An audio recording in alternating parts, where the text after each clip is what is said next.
Reunimos-nos para celebrar a Eucaristia, tendo especialmente presente as pessoas que foram vítimas de abusos sexuais, de poder e de consciência na nossa Igreja. Reconhecemos e apresentamos a cada um e a cada uma daqueles e daquelas que sofreram estes abusos em ambiente eclesial um profundo, sincero e humilde pedido de perdão.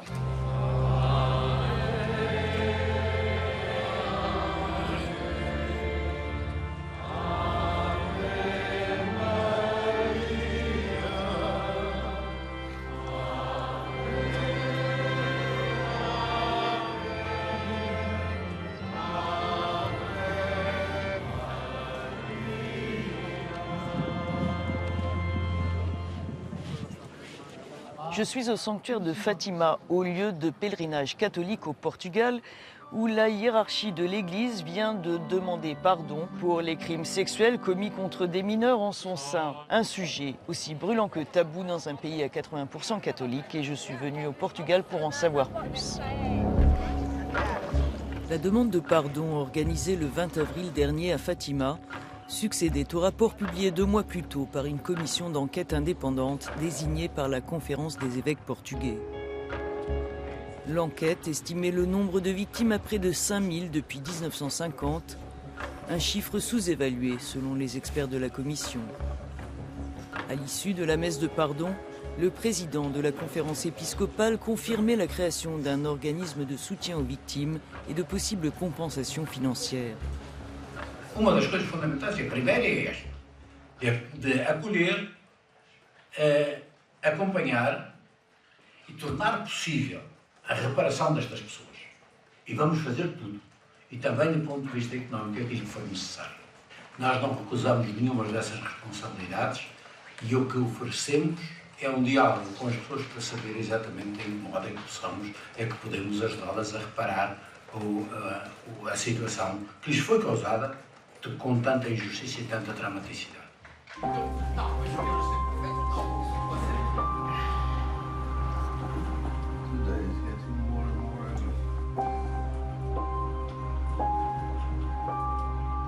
Isto é uma carta amorosa da minha filha mais velha, depois de ver publicada uma entrevista em 2002, e diz assim: provavelmente já conhecia os pormenores todos desta história infeliz de um miúdo, como tantos outros, vítima da mais cruel violação da pessoa em que se vai tornar, dono de uma coragem maior do que qualquer injustificação da vergonha sua, concretizada na denúncia tão urgente como este elogio que te faço, teres enfrentado o mundo, olhos nos olhos, partilhando a tua história mais infeliz.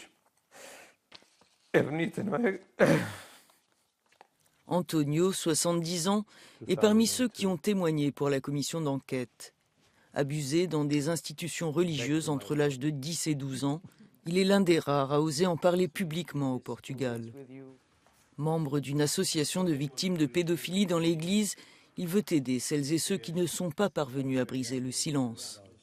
No seminário foi responsável pela camarata onde eu dormia um tal Padre Carlos, que à noite iam à minha cama para me apalpar, para me tocar, com o pretexto de querer saber se eu tinha pecado contra a castidade sozinho.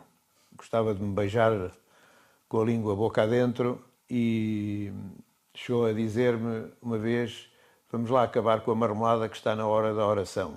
Isto durou 1 ano e meio. Depois fui para Fátima, para a casa de um frade franciscano, que era uma casa com 20 rapazes, e o frade franciscano era um abusador sexual muito sórdido, me fazia apalpar os testículos dele com a minha mão e durante a noite ele masturbava-se no meio das minhas pernas. Eu lembro-me que um dia de manhã acordei todo molhado e perplexo e ele diz-me assim: agora tens de te levantar e ir à missa das 7, mas tens de ir mais cedo para te confessar. Ou seja, o pecador era eu. E isto é o que fazem os pedófilos, é encher-nos de culpa. Eu durante 10 anos nunca falei do assunto. E hoje falo disto com toda a tranquilidade, em qualquer fórum, e faço questão de o fazer por uma questão de denúncia, porque a hipocrisia na Igreja Católica é muito grande. Eu tenho de falar sobre isto em qualquer lado, sem vergonha, com coragem, porque a nós compete-nos a coragem, a vergonha que a tenham eles.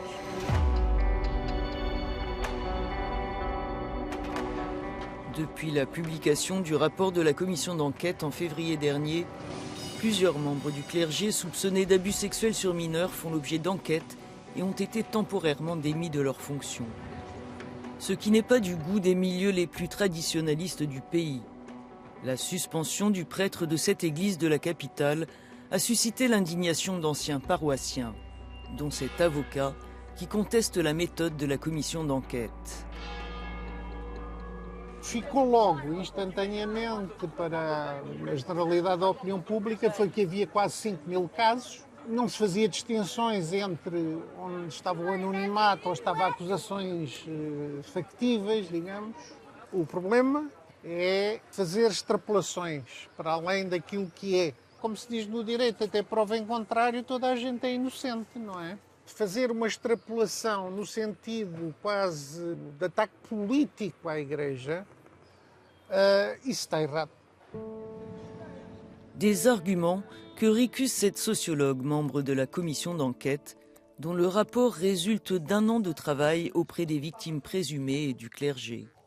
Em qualquer grande inquérito, a pessoa que está a responder nunca se identifica. Mas isso não significa que o seu testemunho não possa ser validado. Há uma coerência interna muito grande do testemunho de uma vítima de abuso sexual. Os detalhes que elas dão, os pormenores que elas contam, não podem ser inventados. Se eram crimes que ainda não tinham prescrito, nós sentimos a obrigação cívica de passar essa informação anonimizada sempre ao Ministério Público. Para a Conferência Episcopal seguiram todos os nomes que constavam na nossa base de dados. Se houve acusação, se houve suspensões, se houve nomes que circularam, foi ou por iniciativa dos próprios alegados abusadores ou por decisão das estruturas da Igreja. Également au nombre des témoins de la commission d'enquête, Philippa a été violée par un prêtre à l'âge de 17 ans pendant la confession lorsqu'elle était en formation monastique. C'était il y a 25 ans, un acte qui, dit-elle, l'a détruite. La jeune femme a fondé une association pour aider d'autres victimes à libérer leurs paroles. Rares sont ceux qui osent témoigner. Deixei de confiar nas pessoas, de ter autoestima, autoconfiança. E eu tinha medo porque o padre disse que se eu contasse a alguém, as coisas não iriam correr bem, porque toda a gente ia acreditar no padre e não numa jovem. Durante 10 anos eu fui irmã, mas depois tive que tomar a decisão de sair porque não aguentava mais viver num ambiente rodeado de padres e sempre escondi o meu segredo. Há 3 anos é que decidi falar pela primeira vez e foi aí que começou todo o processo de denúncia. Na igreja, eu denunciei para prevenir que outros abusos pudesse haver da parte desse padre, porque ele ainda é vivo e ainda está no ativo. O Vaticano respondeu e disse que o caso era para arquivar, porque já tinha prescrito e eu era a única vítima conhecida daquele padre. Então eu não conto e por essa razão o padre continua no ativo. E eu entrei em depressão, inclusive tentei suicidar-me. Today, what hurts you the most? É perceber que as pessoas que me são próximas não conseguem aceitar e compreender o que aconteceu. Muitas delas continuam a dizer para eu esquecer. É como se um crime destes não fosse importante. Como se eu tivesse a obrigação de andar em frente e esquecer o que aconteceu. É impossível esquecer o que aconteceu.